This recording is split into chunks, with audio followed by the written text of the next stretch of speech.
A salvação, irmãos, é somente pela fé em Cristo. Em sétimo lugar, porque a lei de Deus tem a finalidade de apontar para o Salvador.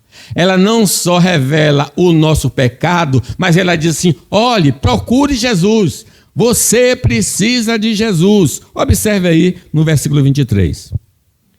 Mas, antes que viesse a fé, estavam sob a tutela da lei e nela encerrados, para essa fé que de futuro havia de revelar-se. De maneira que a lei nos serviu de professor, para nos conduzir a Cristo, a fim de que fôssemos justificados por fé. Mas tendo vindo a fé, já não precisamos mais do aio, não permanecemos subordinados ao aio, pois todos vós sois filhos de Deus, mediante a fé em Cristo Jesus. Então a lei divina destrói qualquer tipo de esperança que possamos ter em nós mesmos. A pessoa vai no médico, o médico diz: olha, você tem isso aqui, você tem uma doença terminal. É um choque. Por isso que alguns médicos não gostam de dar essa notícia. Olha o exame e vê que está errado, aí procura o doutor fulano de tal. Ele encaminha para outro, porque o outro é que vai dar aquela notícia. Fique atento nisso. Então, ele passa para a lei de se você está condenado.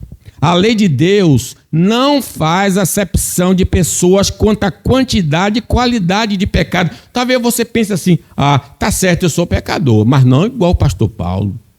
Ele peca muito mais que eu. Então, quando chegar lá no céu, aí Deus vai olhar a vida dele e a minha vida, vai dizer: eu vou salvar fulano de tal, o pastor Paulo vai para o inferno porque pecou mais. Não importa se eu tenho mais pecado do que você. Basta ter um só e você está condenado.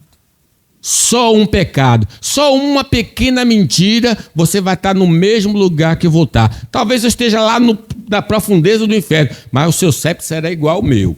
Vai dar no mesmo lugar. Ezequiel diz: a alma que pecar, essa morrerá. O filho não levará a iniquidade do pai, nem o pai a iniquidade do filho. A justiça do justo ficará sobre ele, e a perversidade do perverso cairá sobre ele. A lei do Senhor nos instrui da necessidade de um Salvador através de vários eventos históricos do Velho Testamento. Quando se diz lei do Senhor, não quer dizer só aqueles livros como Êxodo, Levítico. São os 5 livros de Moisés, a lei de Deus, a palavra de Deus. E é aquelas salvações que se manifestam no Velho Testamento, mostram que nós precisamos de um Salvador. Por exemplo, e do modo porque Moisés levantou a serpente no deserto, as pessoas foram picadas por cobras venenosas, e a salvação era o seguinte: Deus mandou fazer uma cobra e colocar no alto. Quem olhasse para a cobra seria salvo, seria curado. Então, do modo que Moisés levantou a serpente no deserto, assim importa que o Filho do Homem seja levantado na cruz, para que todo que nele crê seja salvo. Quem olhar para ele será salvo. Olhai para o Senhor e sede salvos todos os moradores da terra. A lei foi dada por Moisés e deixa claro que sem a intervenção divina não há possibilidade de salvação. O povo de Israel está lá no Egito, escravo, clamando. Aí o Senhor disse: eu ouvi a oração do meu povo e desci e vou tirá-lo da mão de Faraó e levá-lo para a terra que mana leite e mel. É Deus intervindo na vida humana para tirá-lo da situação em que ele está. A lei de Deus revela que o Salvador dos homens terá a natureza divina humana. Então você vai encontrar na lei essa revelação, que Deus vai se fazer homem e vem buscar e salvar o que se havia perdido. Porque o menino não nasceu, um filho se nos deu. Então, um homem. O governo está sobre os seus ombros. O seu nome será, natureza divina, maravilhoso conselheiro, Deus forte, Pai da eternidade e príncipe da paz. A lei vai anunciando esse Salvador dos homens. A lei de Deus ensina que o Redentor dos homens precisa ser sem pecado para remir os homens. Por isso os animais no Velho Testamento tinham de ser sem defeito. Não podia ser colorido, por exemplo, cego, manco. Ele tinha de ser perfeito, porque ele simboliza Jesus Cristo, o Cordeiro de Deus que tira o pecado do mundo. A lei, irmãos, revela que o Salvador vem de Israel. A salvação vem dos judeus. É dos judeus que vem a salvação.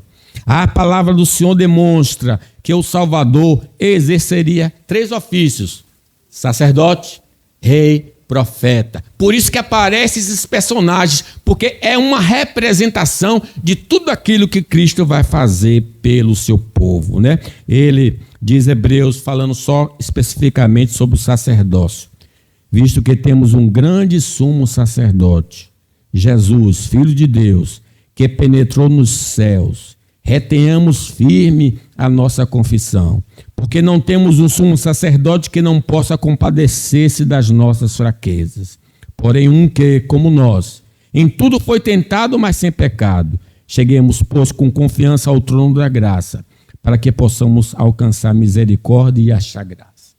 Então, todo o Velho Testamento aponta para quem? Jesus. O próprio Jesus falou aos discípulos de Emaús, começando por Moisés, pelos Salmos, pelos profetas, tudo que estava escrito acerca do Salvador. A Santa Palavra de Deus nos ensina sobre o ministério de sinais e de doutrina do Salvador do mundo. O Espírito do Senhor está sobre mim. Ele me ungiu a pregar as boas novas aos quebrantados, enviou-me a curar os quebrantados de coração, a proclamar libertação aos cativos. Ele lê essa passagem na Escritura e diz: hoje se cumpriu essa Escritura. Quer dizer, tudo está apontando para o Senhor. O Velho Testamento revela a morte, revela a ressurreição, revela a exaltação e revela o retorno do Senhor Jesus Cristo. Em outras palavras, o Evangelho está todo no Velho Testamento. O Velho Testamento é a boa notícia para todos os homens. O objetivo do Antigo Testamento é revelar o Salvador, Cristo, aos perdidos, honestos e tardos de coração, para que tudo que os profetas disseram. Porventura não convinha que o Cristo padecesse e entrasse na sua glória, e começando por Moisés, discorrendo por todos os profetas, expunha-lhes o que a seu respeito estava em todas as Escrituras. Louvado seja o nome do Senhor. Meus irmãos, a salvação só pode ser pela fé.